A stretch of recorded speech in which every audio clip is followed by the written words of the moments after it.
दिल्ली के उपराज्यपाल नजीब जंग के इस्तीफे को लेकर गृह मंत्रालय को भी कोई जानकारी नहीं थी। गृह सचिव राजीव महर्षि के मुताबिक 2 दिन पहले जब उनकी उपराज्यपाल से मुलाकात हुई थी तो उस दौरान भी उन्होंने इस्तीफे को लेकर कोई संकेत नहीं दिए थे। वहीं गृह राज्य मंत्री किरण रिजिजू ने कार्यकाल खत्म होने से 18 महीने पहले इस्तीफा देने के नजीब जंग के फैसले पर उठाए जा रहे सवालों को दरकिनार कर दिया।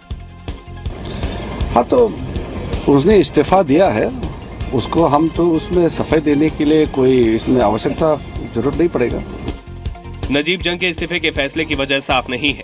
राजभवन से जारी बयान में कहा गया है कि नजीब जंग फिर शिक्षा के क्षेत्र में लौट जाएंगे। After 3.5 years, he has made up his mind to resign and to spend time with the family. Delhi के उप मुख्यमंत्री मनीष सिसोदिया ने भी नजीब जंग के साथ दिल्ली सरकार के अनुभवों को खट्टा मीठा बताया और उन्हें शुभकामनाएं भी दी। मुझे बताया कि वो अब आगे थोड़ा टायर्ड महसूस कर रहे हैं और एजुकेशन के सेक्टर में कुछ काम करना चाहते हैं, एकेडमिक्स में, तो मैंने उनको शुभकामनाएं दी। नजीब जंग की जगह दिल्ली के नए राज्यपाल की रेस में पूर्व गृह सचिव अनिल बैजल, किरण बेदी और बीएस बसी का नाम सबसे आगे माना जा रहा है।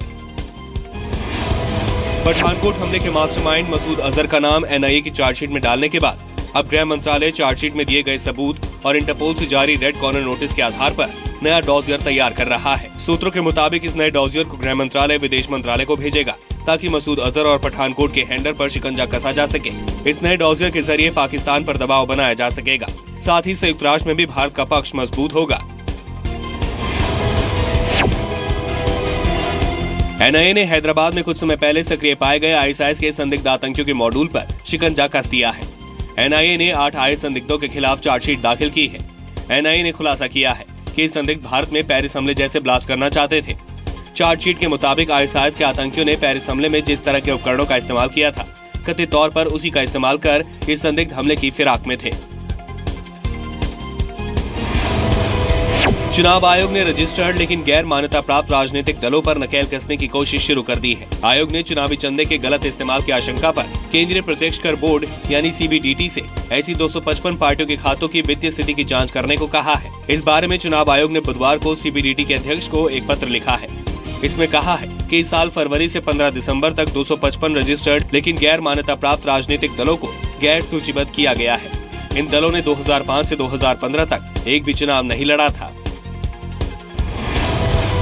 नोटबंदी के बाद केंद्र सरकार टैक्स चोरी करने वालों के खिलाफ कड़ा एक्शन लेने की तैयारी कर चुकी है। इनकम टैक्स डिपार्टमेंट ने ऐसे 67,54,000 लोगों की पहचान की है जिन्होंने टैक्स देनदारी के बावजूद साल 2014-15 का टैक्स नहीं चुकाया। Central board of direct taxes यानी सीबीडीटी ने ऐसे लोगों की लिस्ट अपनी वेबसाइट पर डाल दी है।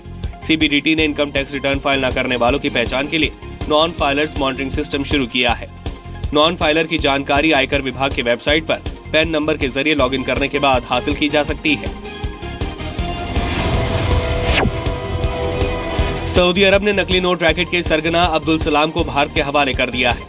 रियाद से प्रत्यापित अब्दुल को गुरुवार को इंदिरा गांधी अंतर्राष्ट्रीय हवाई अड्डे पर पहुंचते ही एनआईए के अधिकारियों ने उसे अपने कब्जे में ले लिया। अब्दुल सलाम और फौरी सलाम केरल के मलप्पुरम का रहने वाला है। वो बड़े नकली नोटों की तस्करी में शामिल था। उसने 9,75,000 रुपए मूल्य के नकली नोट तस्करी के लिए भारत भेजे थे। कर्नाटक सरकार अगले कुछ दिनों के भीतर प्राइवेट सेक्टर की नौकरियों में कर्नाटक के लोगों को 100% आरक्षण देने का प्रारूप तैयार कर रही है। इस सिलसिले में राज्य के श्रम आयोग ने 1961 के कर्नाटक औद्योगिक रोजगार नियमों में संशोधन का प्रारूप तैयार कर लिया है। ये कोटा ब्लू कॉलर जॉब यानी कामगार श्रेणी के लिए होगा।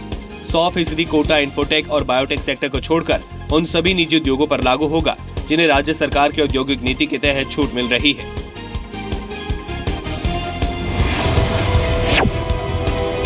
एडीएस में तैनात एडिशनल एसपी आशीष प्रभाकर ने जयपुर में अपनी सरकारी कार में सर्विस रिवॉल्वर से गोली मारकर सुसाइड कर लिया। खुद को गोली मारने से पहले उन्होंने कार में साथ बैठी महिला मित्र की भी गोली मारकर हत्या कर दी। सुसाइड करने से पहले कंट्रोल रूम में खुद फोन किया कि शिवदासपुर में अंडर कंस्ट्रक्शन बिल्डिंग गिर गई है। इसके बाद साथ ही एएसपी को फोन किया और कुछ देर बाद सुसाइड कर लिया। मौके से पुलिस को सुसाइड नोट भी मिला है जिसमें उन्होंने लिखा है कि महिला मित्र उन्हें ब्लैकमेल कर रही थी। आगरा लखनऊ एक्सप्रेसवे को आज से आम जनता के लिए खोल दिया जाएगा। 302 किलोमीटर लंबे इस एक्सप्रेसवे पर गाड़ियों की आवाजाही आज से शुरू हो जाएगी। हालांकि 1 महीने तक बस और ट्रक जैसे भारी वाहनों की एंट्री बैन रहेगी। इस एक्सप्रेसवे की वजह से लखनऊ और आगरा के बीच की दूरी सिर्फ 3 घंटे में पूरी होगी, जबकि दिल्ली पहुंचने में 6 से 7 घंटे का वक्त लगेगा। सीरिया की सेना ने 4 साल बाद अलेप्पो शहर पर पूरी तरह कब्जे का दावा किया है। इसे 2011 में गृह युद्ध भड़कने के बाद विरोधियों पर सबसे बड़ी जीत बताया जा रहा है। इससे पहले रेड क्रॉस ने कहा कि शहर छोड़ने के आखिरी चरण में 4000 से ज्यादा लड़ाकों ने विद्रोहियों के कब्जे वाले इलाकों को खाली किया।